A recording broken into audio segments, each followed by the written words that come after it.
You've probably been told that you're too sensitive, maybe more than once, and part of you believed it. You learned to feel ashamed of it.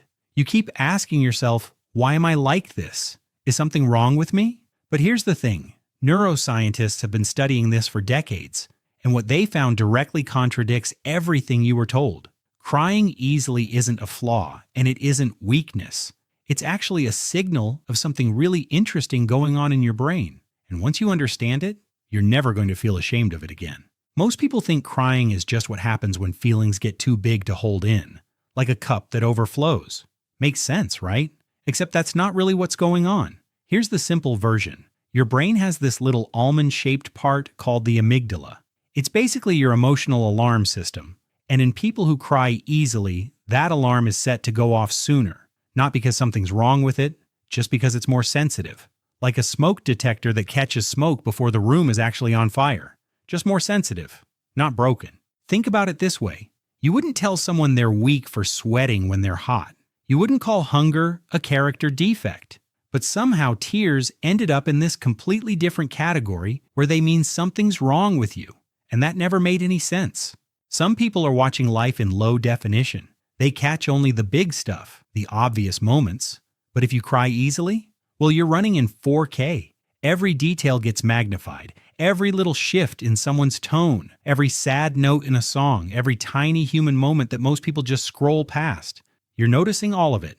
You're not overreacting despite what society would say. You're just picking up on things other people's brains are filtering out. And it gets even more interesting because it turns out there's actually a name for what you are. Psychologists have been studying a group of people they call highly sensitive people, HSPs in short. And before you roll your eyes, this isn't a made-up internet personality type. It's a real documented neurological trait. About 15 to 20% of people have it. Researchers find it in every culture, every country, every background. And HSPs, they feel things a bit more than average people, not in a dramatic Hollywood way, but because their brains literally process emotions at a deeper level. They pick up on things other people miss. They walk into a room and already know the vibe before anyone says a word. They're the ones who feel the shift in a conversation 3 seconds before it happens. You were never the weird one. You were just surrounded by people who don't possess the same trait as you. And that exact trait is linked to stronger empathy, deeper thinking, and a level of emotional awareness that other people are literally paying therapists to help them develop. You never needed to change. You just needed someone to explain what you were actually working with. Now, you know why it happens, but what it's actually doing to your brain might surprise you. Because when you cry, your body switches into this calming mode. Your heart rate drops, your breathing slows, your stress hormones start coming down. Your body is basically hitting a reset button. Crying isn't the sign that you're falling apart. It's actually the thing your body does so you don't fall apart. And here's the comparison that puts it in perspective. People who hold everything in, who never let themselves have that release, over time, they carry more stress, burn out faster, and actually struggle more in their relationships. Because when you never show people the real version of what's going on inside you, they can't actually connect with you, and you can't really connect with them.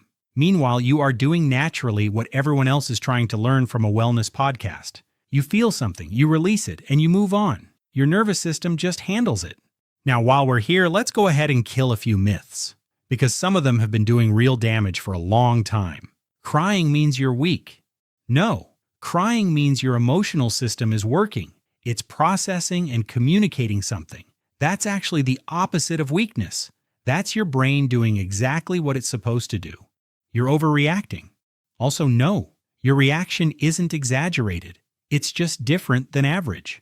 The thing you felt was real. The emotion was real. Your response was just more visible. That's not drama. That's just being emotionally present.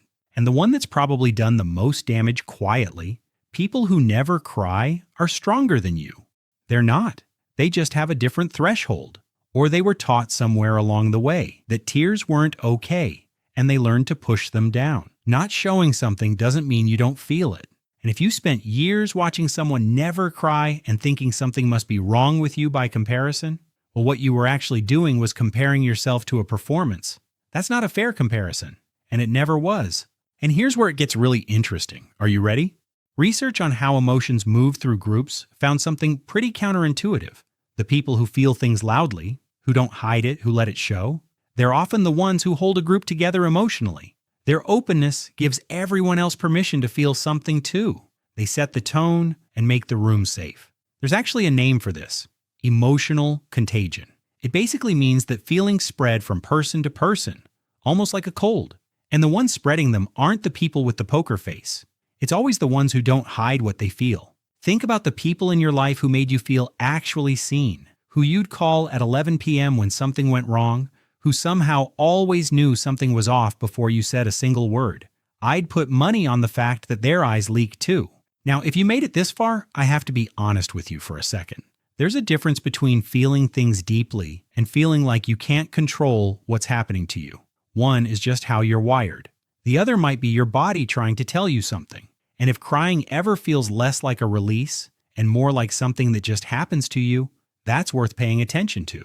Your body usually knows before you do. Both things can be true at once. You can be wired to feel deeply and also be going through something hard right now. And those two things don't need the same answer. And here's what all of this actually means for you. That thing you were told was a flaw. The crying, the feeling too much, the way certain moments just hit you harder than they hit everyone else, it was never a flaw. It was just a trait that nobody bothered to explain to you. Your brain catches more. Your body knows how to let go. And that combination, the one the world kept calling weakness, is just a sign of emotional intelligence. As simple as that. And the next time the tears show up at the wrong moment, in the wrong place, in front of the wrong people, instead of apologizing for them, maybe just let them do their magic. They've always known what to do. Before you go, drop a comment with the last thing that made you cry. Subscribe if you want more of this. I'll see you in the next one.